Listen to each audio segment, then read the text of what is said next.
Empezamos la temporada charlando con el autor de La Catedral del Mar, el libro que fue su debut literario y el libro con el que vendió más de 6 millones de ejemplares. 10 años después llega la secuela, aunque en la ficción hayan pasado solamente 3 años. Ildefonso Falcones regresa a la Barcelona del siglo XIV y lo hace con un nuevo protagonista, Hugo Llor. Hoy hablamos con Ildefonso Falcones sobre los herederos de la tierra.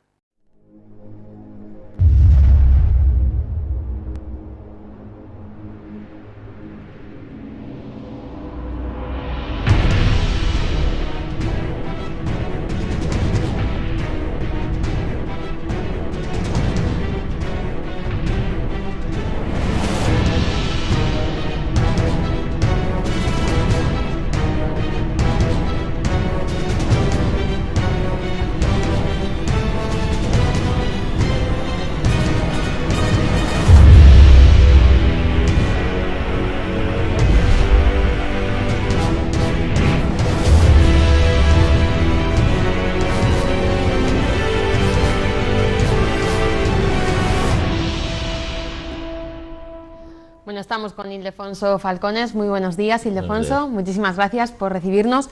Comentaba antes al comienzo que después de los 6 millones de ejemplares que se vendieron de La Catedral del Mar, no sé si esta segunda parte llega de algún modo por petición popular. Bueno, hay gente que mostraba su interés en una segunda parte, sí. Pero no existe esa petición, la gente no es más discreta, no lo hace así. Y esos datos de haber vendido el libro traducido a más de 43 países, de esos 6 millones que comentaba de ejemplares, ¿de algún modo a la hora de escribir generan cierta presión en el escritor o cuando uno se pone a escribir se va de todas esas cifras? Cuando escribes no piensas en otra cosa más que en escribir. Por lo tanto, yo siempre he pensado lo importante es dar todo lo que uno puede, hacer las cosas lo mejor que sabe y no intentar comparar, porque La Catedral del Mar fue un fenómeno y difícil llegar a esos niveles.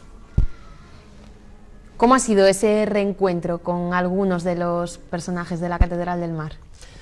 Interesante, porque tuve que volver a aquellos hace 10 años o incluso más cuando lo escribía, recordar muchas cosas, rememorar muchos episodios que en aquel momento eran estresantes, pero que hoy en día son muy agradables, ¿no? Con el paso del tiempo. En fin, recuperar más que los personajes, porque los personajes ya los dejamos también muy viejos, ¿no? En la finalización de la Catedral del Mar, con las sagas de todos ellos. No sé si es de los escritores, Ildefonso, a los que les gusta la palabra bestseller o prefiere no pensar en eso cuando el libro sale al mercado. Yo bestseller siempre.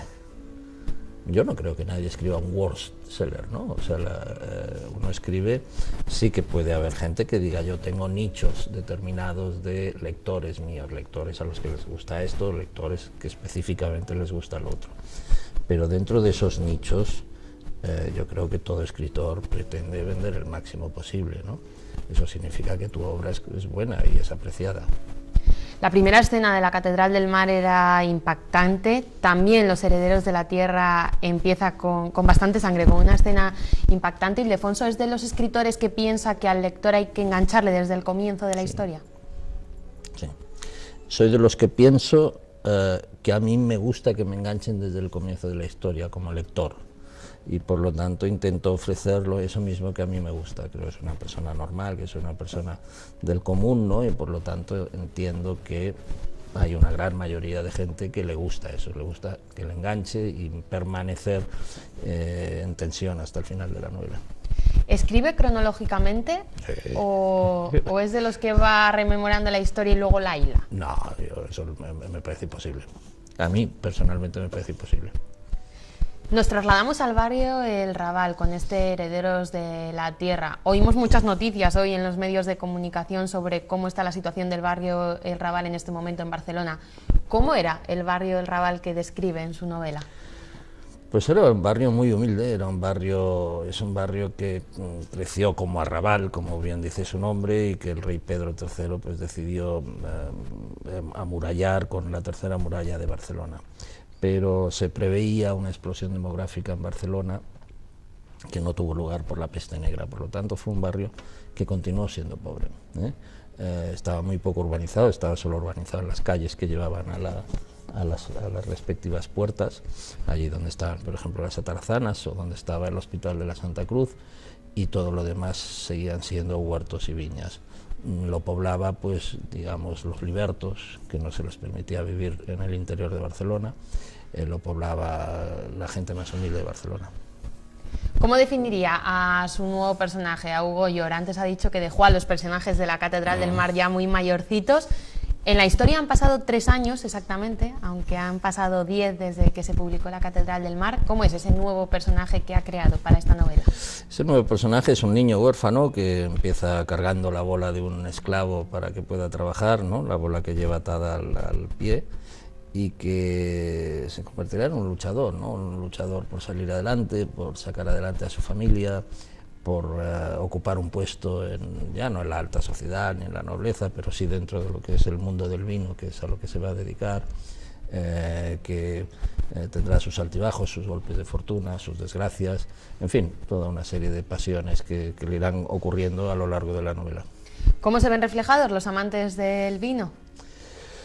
Bueno, era un vino muy malo, ¿eh? Hay que destacar que en aquella época el vino era muy malo.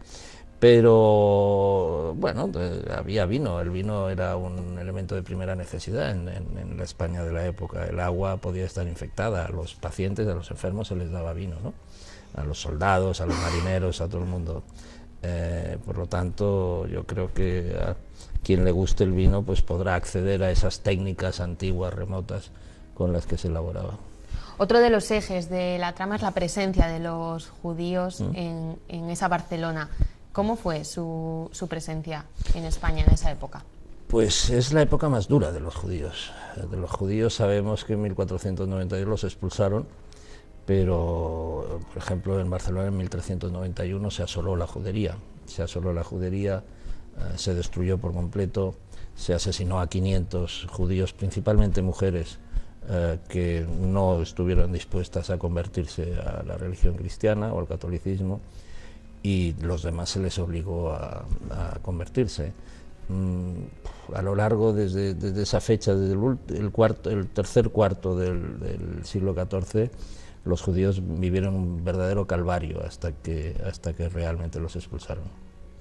No sé si después de leer la novela, que me imagino que ya tenga muchos seguidores que la han devorado en cuanto salió al mercado y en las presentaciones que está haciendo por toda España, le ha llegado ya la petición de que la historia debe continuar, de que debe haber una tercera parte de esta novela. Bueno, ¿por qué no? Siempre puede ser. Barcelona da para terceras partes y para quintas partes. Pues en realidad es la historia de Barcelona, o sea, se sigue con la historia de Barcelona, de una gran ciudad que sigue siendo una potencia mercantil, una potencia guerrera. Da para mucho, porque no, igual dentro de 10 años o igual dentro de 5 o igual, no lo sé. ¿Cómo son esas presentaciones y ese contacto con los lectores que hoy más que nunca, me imagino, se lleva a través de las nuevas tecnologías, ¿no? Y de las redes sociales? Las nuevas tecnologías, las redes sociales proporcionan un medio y una plataforma importante, pero no hay nada como poder dar la mano a una persona, ¿no? Dar la mano a una persona y que te hable y que te diga si le gusta, si no tal, o qué es lo que le ha sucedido. La lectura es el regreso hacia el círculo, o sea, se cierra todo el círculo, ¿no? Cuando un escritor realmente puede hablar directamente con un lector. Insisto, todos los medios tecnológicos de hoy son muy buenos, pero les falla esa presencia. Decía al principio que el éxito de La Catedral del Mar es difícil de repetir. Quienes ya han leído la novela, ¿qué impresiones le dan de esta historia? Muy buena, está gustando muchísimo, sí. De La Catedral del Mar sabemos ya que hay proyecto televisivo, cinematográfico. Serie televisiva. Serie televisiva. Ya se está haciendo. ¿Ildefonso Falcones se ha encargado de escribir el guión? No sé. No sé, yo puedo saber, y hasta cierto punto, de literatura, pero de medios audiovisuales hay sus expertos. Vosotros sois los expertos, sabéis cómo hacerlo, cómo captar la atención. Los recursos son diferentes. No, sería un error por mi parte. Hay mucha gente que cuando ha leído un libro y luego lo ve en el cine o en serie pone muchas pegas, ¿no? Como el libro, muchas personas dicen que no hay nada. ¿Le ha pedido algo el escritor a la productora que se respete de su historia? Que mantenga los principios y el espíritu de la novela. Después hay muchas cosas que obviamente cambiarán. Pero yo creo que el lector tiene que ser consciente. Yo como autor soy consciente de esos cambios, de que tienen que existir esos cambios. Tienen que existir esos cambios, pues estamos hablando de otro medio. En consecuencia, lo importante es que sea bueno, ¿no? Que el producto final sea bueno. Que cuadre o no cuadre al detalle con lo que nos hemos hecho, la idea que nos hemos hecho. Hay 6 millones de personas, cada cual tiene su idea, entonces es muy difícil. Para unos cuadrará, para otros no. Pero siendo serie te garantiza que se puede desarrollar. O sea, es muy difícil trasladar una novela a 2 horas de película. Generalmente las adaptaciones buenas son de las novelas muy cortitas. Entonces sí que digo, oh, qué bien ha quedado, sí, porque es fácil. Pero una novela de 800 páginas en 2 horas hay que cortar por todos lados. Bueno, pues Ildefonso, como le decía al comienzo, muchísimas gracias por habernos recibido, que tenga un buen encuentro con los lectores cántabros esta tarde, y le hemos traído a un sitio como el Hotel Real, con mucha historia, en una ciudad como Santander. No sé si de aquí se podría sacar también una buena novela. Seguro que sí, no me cabe ninguna duda. Bueno, muchísimas gracias. Gracias a vosotros.